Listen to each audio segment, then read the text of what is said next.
Hey guys, this is the immigration flipped video for chapter 6.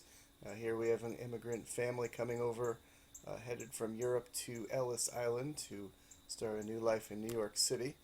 And as we can see in this map here, we're going to have millions of immigrants flooding into the United States in the period after the Civil War. So from the 1870s and through even today, we're going to have a large number of immigrants finding their way over from Asia.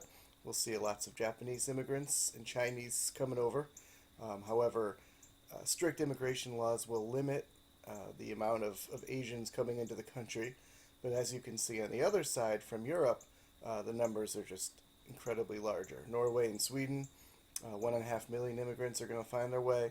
Russia, over 3 million immigrants, lots of Irish in the 1840s, lots of Germans in the same time period, couple million and change. A lot of Austrians and Hungarians are going to find their way over, Italians. So we're going to see a complete transformation of America and a transformation of the cities in America as well. So why did the immigrants come over? Well, America had abundant industrial jobs. The Industrial Revolution was in full swing, promising not high paying jobs and not safe jobs for the most part, but there was opportunities to make money. Plenty of food available here in America. Cleaner cities, although they were not clean. Religious freedom, democracy, and a chance for a better life, but not necessarily a better one. Many immigrants didn't have the money, so they traveled in the bottom of the boats in steerage. These were third class cheap seats at the bottom of the boat, and lots of disease spread down there. They were overcrowded, not pleasant smelling. And the trip lasted a couple of weeks, and typically 1 out of 7 immigrants didn't even make it to America. They died along the way.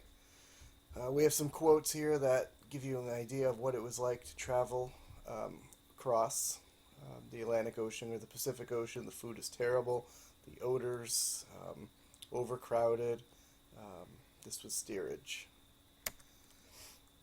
But when they made it here to Ellis Island, this tiny island in New York Harbor, this was the immigration center for the East, and they saw the Statue of Liberty, which was emblematic of America's freedom and the ideals that immigrants strove to be part of. This was a rough journey going through Ellis Island, but it took about a day. People were herded through like cattle, and oftentimes people's names became Americanized as they passed through the American inspectors. So the workers would check all the immigrants out. Those that they deemed suspicious were sent behind cages. Those that were unhealthy would be sent back to Europe. So a tremendous risk bringing your whole family here, and with no guarantee of everybody gaining entrance into the United States. People would be labeled with heart problems or hernias, scalp problems, mental disability. That's what I would probably get. But if they made it, here was the Statue of Liberty. The chance for that American dream was in full swing. So on the Statue of Liberty you can read, "Give me your tired, your poor, your huddled masses yearning to breathe free." But not all of the people within the United States supported the immigrants coming over. So we talked about this in class, the word nativism, and that is an extreme dislike for all of these immigrants. Started in the 1840s when a large amount of Irish immigrants found their way over, and it's going to spread to include a lot of groups, Asians and many Catholic groups, as well as Eastern Europeans and a lot of Jews, a lot of hatred towards them as well. So why were people nativists? They didn't like the changing American culture that was occurring with the millions of people flooding in. They were worried that a lot of them, because they were Catholic, that they would be loyal to the Pope and not the president. Many immigrants who were desperate for jobs, the concern was that they would be hired as replacement workers during strikes. A lot of immigrants didn't speak English, which was threatening to some of the Americans. And they didn't like a lot of their non-American ideas about communism and socialism, which we're going to get into later in the year.